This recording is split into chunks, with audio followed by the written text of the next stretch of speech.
ነብዩ የተነበየውን ያንን ቃል አገኘና እናንተ በዚህ የተሰበሰባችሁ አለ አሁን ይሄ የሰማችሁት ቃል በጆሮአችሁ ተፈጸመ ሥጋ ለብሷል ይሄው በፊታችሁ ቆሜያለሁ የታመሙ ልፈውስ ይሄው በመካከላችሁ ቆሜያለሁ ብሎ ኢየሱስ ሲናገር ይሄንን ባለ ተበሳጩበት ተናደዱበት ተቆጥተው ዝም አላሉ ከጉባኤ ብድግ አሉና ያዙት እየገፈታተሩ ይዘውት ወጡ ሊያጠፉት ለድሆች እንዳይሰብ ያዘኑትን እንዳያጽናና የመጣበትን አጀንዳ ለማበላሸት ሰይጣን በእነሱ ተጠቅሞ እየገፈታተሩ ይዘውት ተራራ ላይ ወጡ ወገኖቼ ኢየሱስ ከተራራ ላይ ወድቆ ሊሞት ሳይሆን የመጣው በእኛና በእግዚአብሔር መካከል ያለውን የኃጢአት ግድግዳ ምን ሊያደርገው በሥጋ ሊያፈርስ ትንቢተ ኢሳይያስ ምዕራፍ 61 ቁጥር 1 ላይ እንደዚህ ይላል የጌታ የእግዚአብሔር መንፈስ በእኔ ላይ ነው ለድሆች የምስራችን እሰብክ ዘንድ እግዚአብሔር ቀብቶኛልና ልባቸው የተሰበረውን እጠግን ዘንድ ለተማረኩትም ነፃነትን ለታሰሩትም መፈታትን እናገር ዘንድ ልኮኛል የተወደደችውን የእግዚአብሔርን ዓመት አምላካችንም የሚበቀልበት ቀን እናገር ዘንድ የሚያለቅሱትንም ሁሉ አጽናና ዘንድ እግዚአብሔር ለክብሩ የተከላቸውን የጽድቅ ዛፎች እንዲባሉ ለጽዮን አልቃሾች አደርግላቸው ዘንድ በአመድ ፈንታ አክሊልን በለቅሶም ፈንታ የምስጋና መጎናጸፊያን እሰጣቸው ዘንድ ልኮኛል። ክብር ለኢየሱስ ይሁን። አሜን። እዚህ ክፍል ላይ ምንድነው የሚለው? ላዘኑ መጽናናት፣ ለወደቁ መነሳት፣ ለታመሙ ፈውስን፣ በአመድ ፈንታ አክሊልን፣ በለቅሶ ፈንታ ደስታን እሰጥ ዘንድ ልኮኛል።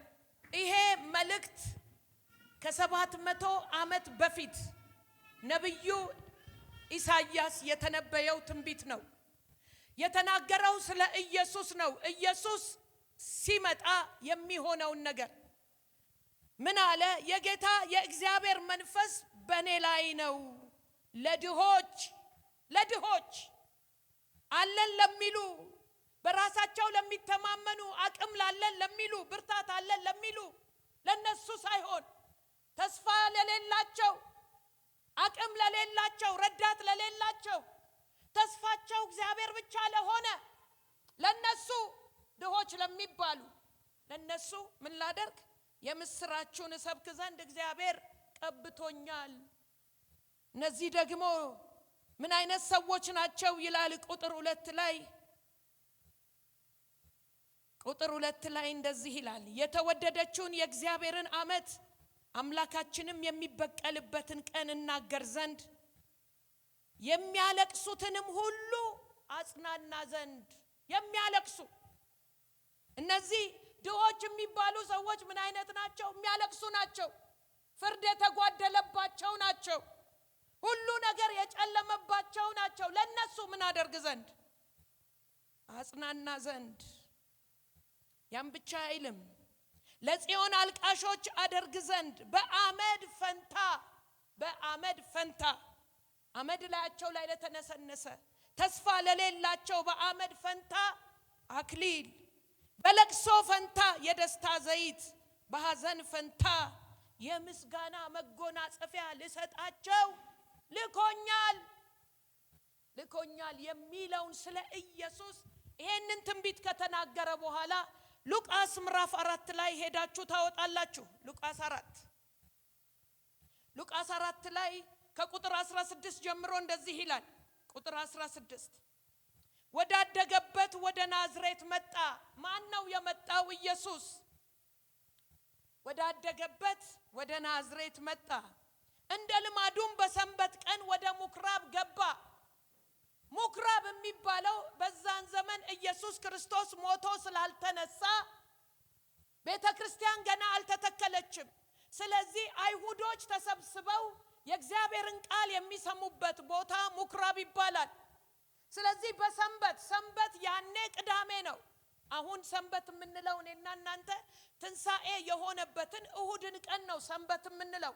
በዛን ጊዜ ግን ሰንበት ቅዳሜ ነውና አይሁዶች ተሰብስበው ቃል በሚሰሙበት ስፍራ ኢየሱስ መጥቶ እንደ ልማዱ ለምን አይሁዳዊ ነው በዛ ስፍራ ተገኝቷል። ልክ እሱ ሲመጣ ደግሞ ምን ይሉታል? ሲመለከቱት የሆነውን ነገር ነው ማነብላችሁ። ተከተሉኝ። ወዳደገበት ወደ ናዝሬት መጣ። እንደ ልማዱም በሰንበት ቀን ወደ ምኩራብ ገባ። ሊያነብም ተነሳ። የነብዩ የኢሳይያስን መጽሐፍ ሰጡት።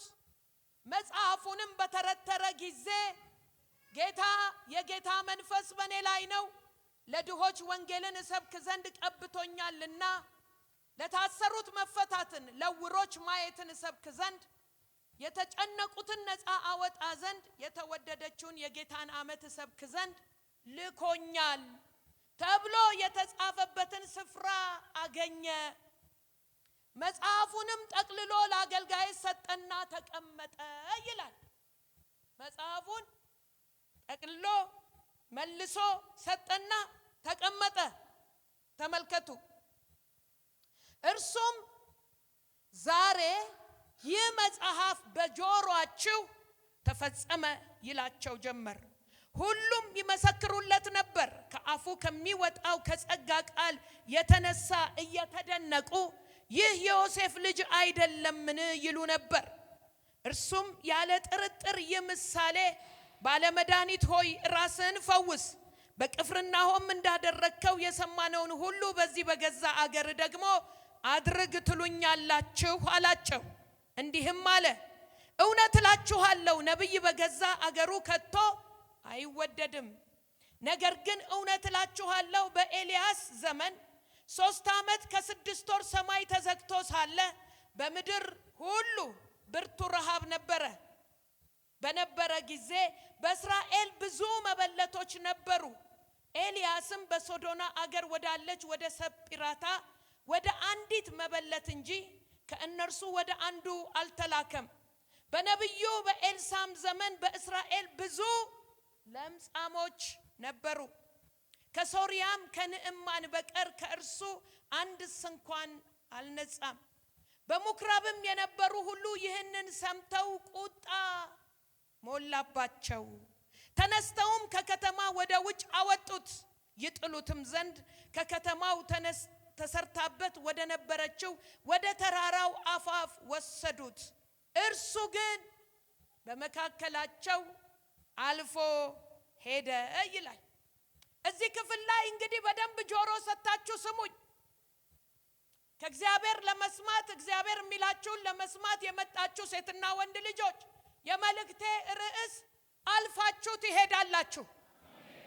ምንም አይነት ቻሌንጅ እናንተን ላይዛችሁ የሚያስጥስ የእግዚአብሔር ክብር እላችሁ ላይ ይወድቃል። ጥሳችሁ ማለፍ ይሆናል። አልፋችሁ ትሄዳላችሁ። ኢየሱስ ምን አደረገ ነው የሚለው? አልፎ ሄደ። ታሪኩን ልንገራችሁ፣ በደንብ ስሙኝ። ያነበብኩላችሁ መጀመሪያ ላይ ትንቢተ ኢሳይያስ ምዕራፍ 61 ላይ ነብዩ የተነበየው ትንቢት ነው። ኢሳይያስ የተነበየው ትንቢት ነው። ከ700 ዓመት በኋላ ትንቢቱ ስጋ ለበሰ፣ ተፈጸመ።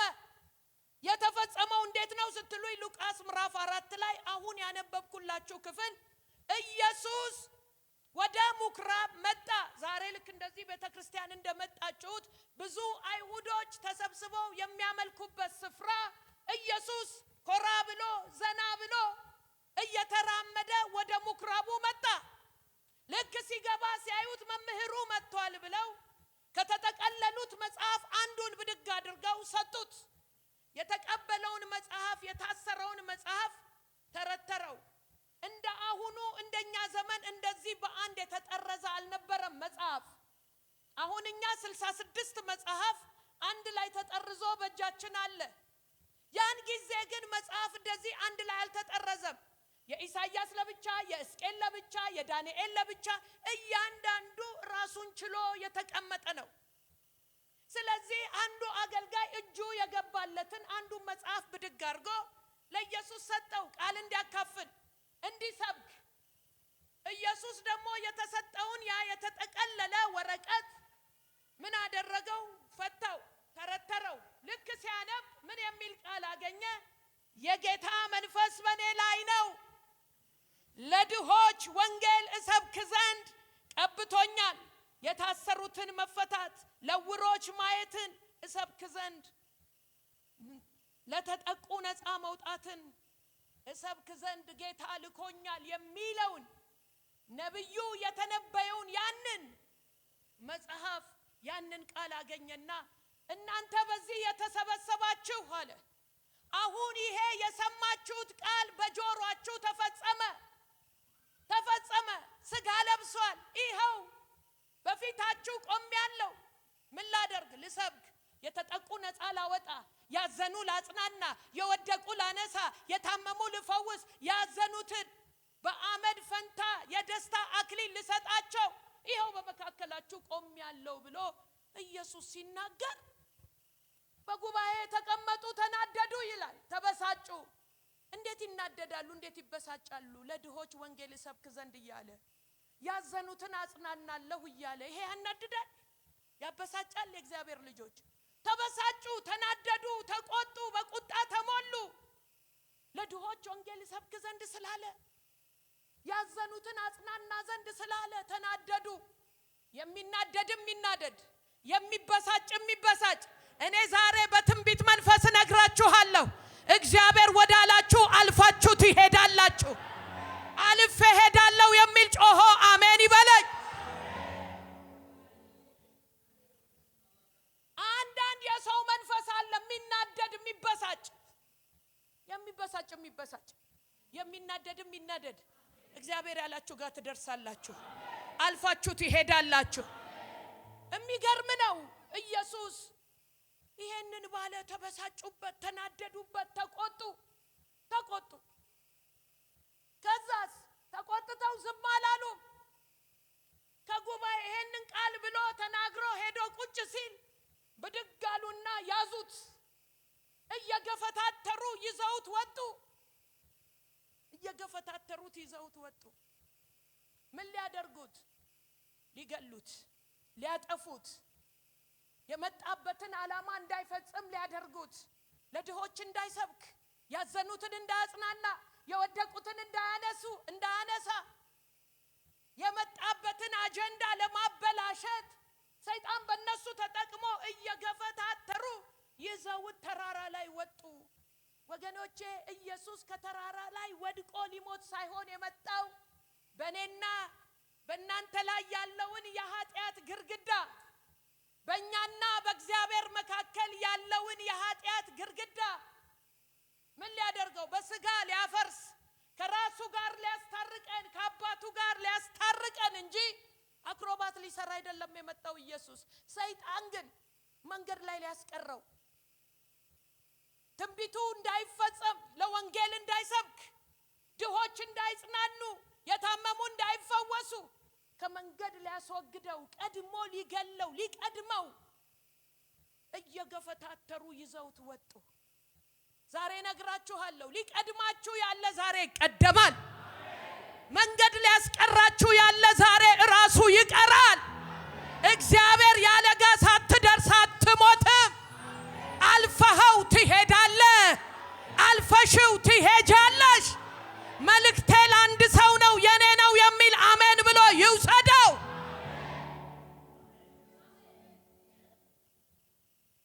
ሊቀድሙት ነካርጉና ሰይጣን ሊቀድምህ አይችልም በሉት። በጭራሽ አይችልም በሉት። መልእክት ነው የምነግርህ በሉት። በደንብ አስረግጣችሁ ንገሩ። አጠገባችሁ ላለ ሰው መልእክት ነው የምነግርህ በሉት። መንገድ ላይ አትቀርም በሉት። እሱ ይቀራል፣ አንተ አልፈህ ትሄዳለህ በሉት። አንተ መንገድ ላይ አትቀርም፣ እሱ ይቀራል በሉት። ኧረ ሃሌሉያ! ኢየሱስን ሊቀድመው፣ ሰይጣን ሊቀድመው፣ ዓላማውን እንዳይፈጽም፣ የመጣበትን አጀንዳ እንዳይፈጽም ከተራራ ላይ ገፍትሮ ጥሎ፣ ልማዱ ነው ሰይጣን መወርወር። ዮሴፍን እኮ ጉድጓድ ውስጥ ምንድነው ያደረጉት? የገዛ ወንድሞቹ ገፍትረው ወረወሩት አይደል? ወረወሩት። ልማዱ ነው ሰይጣን። ራእይ ያለውን፣ ቃል ያለውን፣ ትንቢት ያለውን ሰው ገፍትሮ መጣል ልማዱ ነው። መግደል ልማዱ ነው። አይሆንለትም እንጂ ነካርጉትና በጭራሽ አይሆንለትም በሉት። በጭራሽ ጠላት አይሆንለትም በሉ። አልፈት ይሄዳል በሉት። አልፈሽ ትሄጃለሽ። አረ ሃሌሉያ። ዮሴፍን ለማስቀረት በገዛ ወንድሞቹ ዮሴፍን ራዩ እንዳይፈጸም ትንቢቱ እንዳይፈጸም የመጣው ቃል እንዳይፈጸም በገዛ ወንድሞቹ ሰይጣን ምን አረገው? ጉድጓድ ውስጥ ወረወረው። የተነገረሽ ትንቢት እንዳይፈጸም የተነገረ ትንቢት እንዳይፈጸም ብዙ ወርዋሪዎች እየወረወሯችሁ ሊሆን ይችላል። ግን ትንቢቱ ሳይፈጸም አይቀርም። አልፈት ይሄዳል። ገዳይ እያለ አልፈት ይሄዳል። እንዳይሳካ የሚፈልግ እያለ አልፈት ይሄዳል። ሟርተኛው እያለ አልፈት ይሄዳል። ደንቀራው እያለ አልፈት ይሄዳል። ኧረ እኔ አልፌ እሄዳለሁ የሚል አሜን ይበለኝ። ዮሴፍን እኮ ጉድጓድ ሲከቱት ይሙት ብለው ነው ወስነውበት። ኢየሱስን እኮ እየገፈታተሩ ወደ ተራራ ሲወስዱት ሊያዝናኑት አይደለም። እስኪ ሀገሪቷን ተመልከታት ምናምን ሊሉት አይደለም። ምን ሊያረጉት? ወርውረው ሊጥሉት። ሰይጣን ሊወረውርሽ ስብርብር ብለሽ እንድትሞቺ የታባቷ ብሎ ሲመጣ እግዚአብሔር እየቀደመ ምክራቸውን እያፈረሰ ጥንስሳቸውን እያፈረሰ አጀንዳቸውን እየገለበጠ በህይወት ያኖረሽ ራዩ እንዲፈጸም ስለሆነ አረ ክብር አለኝ የሚል ክብር ይስጠው። እልልታ አለኝ የሚል እልልታ ይስጠው። ሃሌሉያ። ተቀድሟል በሉት። አጠገባችሁ ያለውን ሰው ሰይጣን ተቀድሟል በሉት። እግዚአብሔር ያለጋ ትደርሳለህ በሉት። እግዚአብሔር የነገረጋ ትደርሳለህ በሉት። አልፈት ይሄዳለህ በሉት። ገፍትረው ሊጥሉት እያንከበከቡ ተራራው ላይ ይዘውት ሲወጡ ኢየሱስ ሊገሉት እንደሆነ አውቋል። ሊያጠፉት እንደሆነ ሊወረውሩት እንደሆነ አውቋል። ያለ ጊዜው ሊገለው እንደሆነ ሰይጣን አውቋል። አንዳንድ ጊዜ ሰዎች ድንገት በመኪና አደጋ ይሞታሉ። ድንገት በሆነ ነገር ይሞታሉ። ወይ ጊዜዋ ነው ቀኗ ነው ይባላል አይደል? አንዳንዴ ጠላት ያለ ቀን ይገላል። የሚገርማችሁ ያለ ጊዜ ይገላል። ኢየሱስን ያለ ጊዜው ሊያጠፋው ሲል ኢየሱስ አወቀ። ተሰውሮ አይልም፣ ተደብቆ አይልም፣ ተነጥቆ አይልም። እያዩት ገዳዮቹ እያዩት፣ ገፍታሪዎቹ እያዩት፣ ሊጥሉት ያሉት እያዩት ኢየሱስ አልፎ ሄደ። የሚገርመው ኢየሱስ እያዩት እነማን? ገዳዮቹ እነማን? እነዛ ሊጥሉት ተራራ ላይ ይዘው የወጡት እነማን? ያ ጂኒ በሰዎች ውስጥ ያለው እያየው አልፎ ሄደ። ተነጥቆ አይልም። ላንብብላችሁ ቁጥር 28 ላይ በምኩራብ የነበሩት ሁሉ ይህንን ሰምተው ቁጣ ሞላባቸው። ምንድነው ሰምተው የተቆጡት ስትሉ ለድሆች ወንጌልን እሰብክ ዘንድ ያዘኑትን አጽናና ዘንድ የሚል ስብከት ሲሰብክ እየሰሙ እያዩ ተቆጡ። ይቆጣ በሉት። አጠገባችሁ ጂኒየቱንም ያህል ይቆጣ በሉት። ያንተ አገልግሎት ይጨምራል። ያንተ ቅባት ይጨምራል። አሜን አሜን። በልዩነት ታገለግላለህ። አረ ሃሌሉያ። ቀጠለና እንደዚህ ይላል። እያዩት በነበሩ ይህንን ሰምተው ቁጣ ሞላባቸው።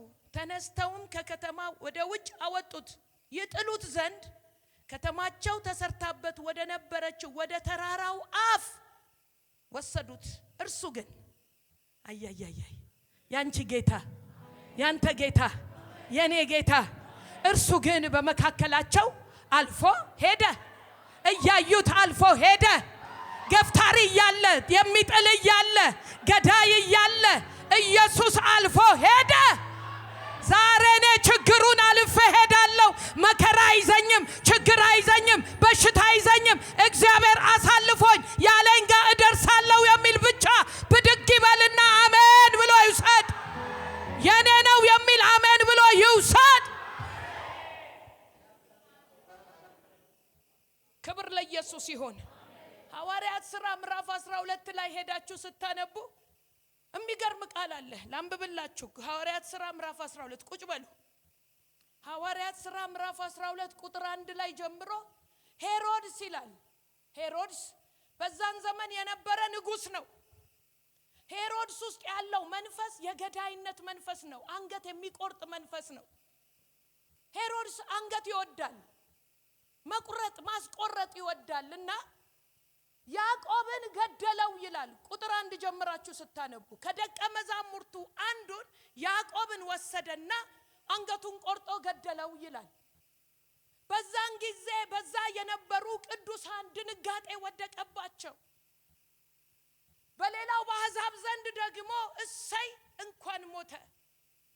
ልክ እንደዚህ በዛን ዘመን የነበሩ እሰይ ያሉ እልል አሉ። ሄሮድስ ይህንን ሲሰማ እነዚህን ደቀ መዛሙርቶች በመግደሌ ሕዝቤ ደስ ይለዋል፣ ስለዚህ እኔ መግደሌን እቀጥላለሁ አለ። ጀግንነት መሰለው። መግደሌን አላቆምም እገላለሁ አለ። ከዛ ቀጥሎ ማንን ያዘ ይላል? ጴጥሮስን ያዘ ይላል። ጴጥሮስን ያዘውና አሁን ተረኛ ደግሞ አንተን አንገት የሚቆረጠው ብሎ ነገ አንገቱን እንደሚቆርጠው እንደሚገለው ነገረውና እጅና እግሩን አስሮ ውስጠኛው ክፍል እስር ቤት ውስጥ ውስጠኛው ክፍል ከቶ በር ዘግቶ ቆልፎ አስቀመጠው። የሚገርማችሁ ነገር ሰይጣን የሚፈታተናችሁ ከሆነ ፈተና በፈተና ላይ የሚደራረብባችሁ ከሆነ ደስ ይበላችሁ። ምንድነው የኔ ነገር አትበሉ። አንዱን አለፍኩ ስትሉ ሌላ፣ ሌላውን አለፍኩ ስትሉ ሌላ ሲመጣ አትደንግጡ። ምክንያቱም የእግዚአብሔር አጀንዳ አንተ ላይ ስላለ፣ የእግዚአብሔር ዓላማ አንተ ላይ እንዳለ ሰይጣን አውቆ ፈተና ቢያስነሳ አንተ ግን ከፍታን ትረግጣለህ። ከድል ነሺው የተነሳ የሰይጣንን ከፍታ ትረግጣለህ። ከአምላክ የተነሳ የሱን ከፍታ ትረግጣለህ። አስቡት። እስር ቤት ውስጥ ሲከተው ብቻውን አልከተተውም። ውስጠኛው ክፍል ሲከተው ዝም ብሎ አልከተተውም። ለምንድነው? ጴጥሮስ ኃይለኛ ነው አለ። ሊያመልጥ ይችላል። ሰይጣን ምንም ቃል የሌላቸውን ሰዎች አይፈልጋቸውም። እግዚአብሔር የማይሉትን ሰዎች አይፈልጋቸውም። ፈተና በዝቶብሻል፣ ችግር በዝቶብሻል። እግዚአብሔር ስላልሽ ቸርች ስላበዛሽ ነው። ቸርች የማይለውን ምንም አያደርገውም። የሰፈር ውሻ ስታልፉ ይነካል አይነካም? ግን ከነካችሁትስ ተነስቶ መጮህ ይጀምራል አይደል? ሰይጣን ቸርች እየመጣሽ ይወጋ ይነቀል ስትይ ይፈራሻል። ያኔ ነው ጦርነት የሚያስነሳው መጮህ የሚጀምረው። ካልነካሽው አይነካም፣ እንደ ሰፈር ውሻ ይተኛል። ስለምትነኪው ነው። ኢየሱስ ስለምትይ ቸርች ስለምታበዢ መከራ ያበዛል፣ ፈተና ያበዛል። አስቡት። ጴጥሮስን ፈራው፣ ሄሮድስ ፈራው። ይሄ ሰውዬ ቀላል ሰው አይደለም። ምን ሊያረግ ይችላል? ሊያመልጥ ይችላል፣ ሊጠፋ ይችላል። ለምን መሰላችሁ? ጴጥሮስ ቃል አለው። ጴጥሮስ ትንቢት አለው። ትንቢቱን አንድ ታዋቂ ነብይ አይደለም የነገረው። ትንቢቱን የነገረው የነገስታት ንጉሱ የጌቶቹ ጌታ ኢየሱስ ነው። ምን አለው? ቤተ ክርስቲያኔን በዚህ ባመጣው ቃል ላይ እመሰርታለሁ፣ የገሃነም ደጆች ደግሞ አይችሏትም። አንተ ደግሞ የምትሞተው ዝም ብሎ ሞት አይደለም፣ ሸምግለህ ነው የምትሞተው። ስትሞት አሟሟትህ ሸምግለህ ነው። ሱሪህን ሌላ ሰው አስታጥቆህ ነው። ጫማህን ጠፍርህን ሌላ ሰው አስሮልህ ነው። ደክመህ ነው፣ ሸምግለህ ነው የምትሞተው። ስለ ወንጌል ነው የምትሞተው ብሎ ኢየሱስ ራሱ ነግሮታል ይሄንን መልእክት። ጴጥሮስ ቃል አለው። ጴጥሮስ ትንቢት አለው። ዝም ብሎ እንደማይሞት አውቆታል። መስዋዕት ሆኖ እንደሚሞት አውቆታል። ስለ ክርስቶስ ዋጋ ከፍሎ እንደሚሞት አውቆታል። ስለዚህ ይሄ ቃል እንዳይፈጸም፣ ይሄ ትንቢት እንዳይፈጸም ሰይጣን ጦርነት አስነሳ። ቀድሜ ገለዋለሁ አለ። ያለ ጊዜ ገለዋለሁ። ጴጥሮስ ቃሉን ተስፋውን ይዞ ሰንቆ ውስጠኛው ክፍል ሄሮድስ ስለፈራ ሁለት ወታደር ግራና ቀኝ የሚጠብቁ ጴጥሮስን መሃል አርጉት። ደግሞ እግሩ ላይ ሰንሰለት አድርጉ። ኮሽ ኮሽ ኮሽ ሲል እንቅልፍ እንኳን ቢጥላችሁ እንድትሰሙ እግሩን በሰንሰለት እሰሩ፣ እጁን በሰንሰለት እሰሩ። ደቅነቅ ሲል ምልክታችሁ ነው። በደጅ ያለ ደግሞ ሌላ 4 ክፍል ሰራዊት በደጅ ሆኖ ይጠብቀው፣ ጴጥሮስ አልፎ እንዳይሄድ። ለምን? አልፎ ከሄደ ትውልድ ያመልጣል። አልፈሽ እንዳትሄጂ ነው መከራው። አልፈ እንዳትሄድ ነው፣ እንዳትባረክ። ገንዘብ ቢኖር ቤተክርስቲያን እንደምትረዳ እንደምታግዝ እንደምትሰራ ስለሚያውቅ ብዙ ምንጮችን ይደፍናል። ቅድም እንዳልኳችሁ ዝም ብሎን ሰው አይፈራም። ብሱ ዝም ብሎ ሰው ሰይጣን አይፈራም፣ በጭራሽ አይፈራም። የማይጸልይ የማይጾም ሰው አይፈራም። ተውት እሱን። ዋናው እዛ የሚጾመው ጋር ሂድ ነው የሚባለው። ሌትም ቀንም ኢየሱስ የምትለው ጋር ሂድ፣ እሷን አጣድፋት ነው የሚባለው። አንቺ ደግሞ እኔን ደከመኝ ምንድነው ጌታ አያየኝም አይሰማኝም ምናምን ትያለሽ። አዎ ሳይሰማሽ ቀርቶ አይደለም፣ ኢየሱስ ስላልሽ ነው። ኢየሱስ ስላልክ ነው። ፈተናው ቢበዛ ችግሩ ቢበዛ ችግሩን አልፈ የምትሄድበት ሞገስና ኃይል ቅባትና እሳት ዛሬ በኢየሱስ ስም ያገኛችኋል። ጴጥሮስ 4 ክፍል ሰራዊት ደጅ ላይ ቆሞ መሳሪያ ይዞ ጴጥሮስን ይጠብቃል። ውስጥ ደግሞ 2 ወታደር ግራና ቀኝ ይጠብቀዋል። ለምን? ፈራው ሰይጣን። ሄሮድስ ፈራ። 4 ክፍል ሰራዊት ከውስጥ 2 ወታደር አድርጎ ሲጠብቀው ቃል አለኝ አለ፣ ትንቢት አለኝ፣ እሱ ሳይፈጸም አልሞትም ብሎ ጴጥሮስ ለጥ ተኛ ይላል። እንዴት ነው ሰው ትናንትና ወንድሙ አንገቱ ተቆርጦ ዛሬ ታስሮ እንዴት ነው እንቅልፍ የሚመጣው? እንቅልፍ አይመጣም እኮ። ስንት ሰዓት ይሆን የሚቆርጡኝ? ስንት ሰዓት ይሆን የሚገሉኝ? ጌታ ሆይ እኔ ለምን አርጌ ምናምን ነው የሚባለው እኮ አይደለም። እሱ ግን አላለም። በጌታው ላይ ታምኖ ለጣለ። የሚገርመው ነገር ደግሞ ቅዱሳን በየት ይጸልዩ ነበር ይላል? በቤት ተሰብስበው። ትናንት ያዕቆብ ሞተ፣ ዛሬ ደግሞ ጴጥሮስ ሊሞትብን ነው እያሉ ሲጮሁ እግዚአብሔር መልአኩን ላከ። መልአኩ ጅው ብሎ መጣ፣ ገባ ይላል። እስር ቤት ውስጥ ገባ። ማንከልክሎት ገባ። ቃል ላለው ሰው መልአክ ይታዘዛል።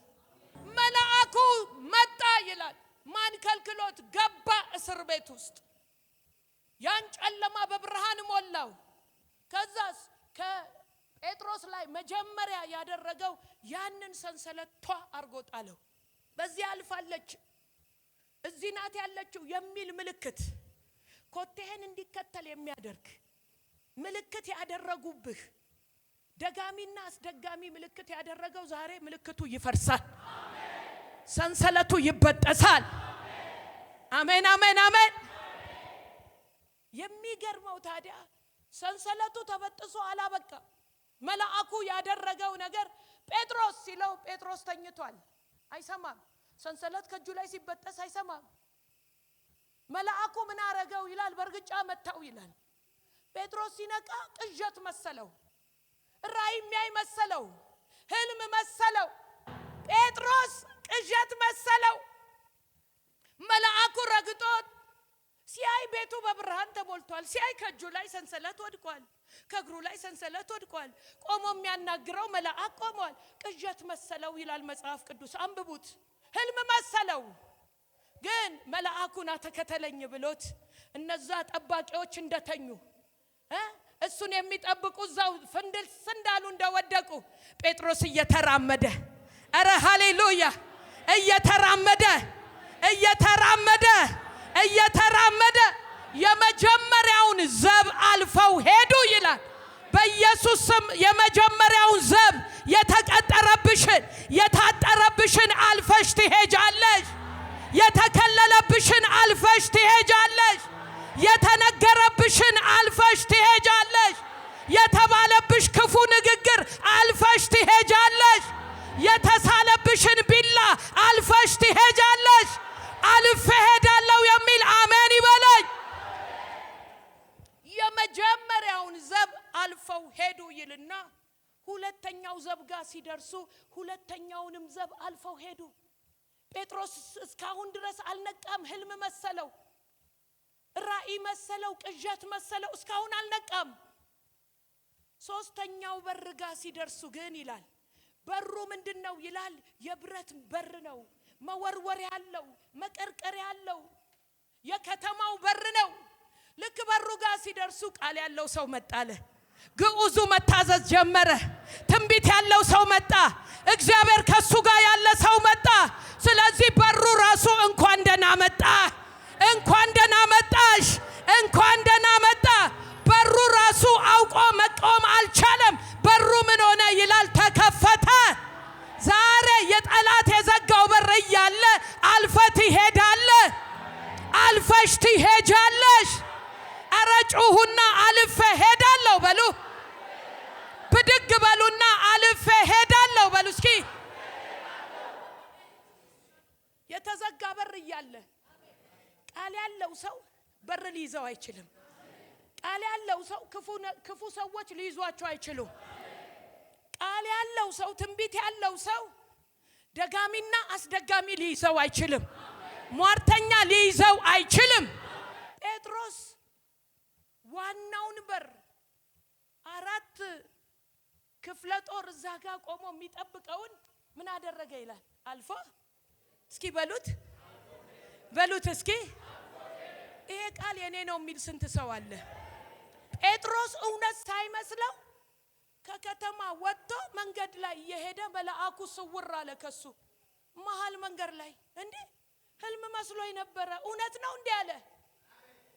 እውነት ነው ወይ እውነት አይደለም እያልክ እግዚአብሔር ያለ ጋር አልፈህ ትሄዳለህ። እግዚአብሔር ያለሽ ጋር አልፈሽ ትደርሻለሽ። እደርሳለሁ በሉ እስኪ። ሃሌሉያ። ቢላ ተስሏል ሊታረድ ሊገደል። ጴጥሮስ ግን ስለቱም እያለ የተሳለው ቢላ እንዳለ፣ ገዳዩ እያለ፣ በሽታው እያለ፣ የሚያስፈራራ እያለ፣ የምትሰማው ድምጽ እያለ፣ አይሆንም የሚል እያለ፣ ትሞታለህ የሚል እያለ አልፈህ ትሄዳለህ።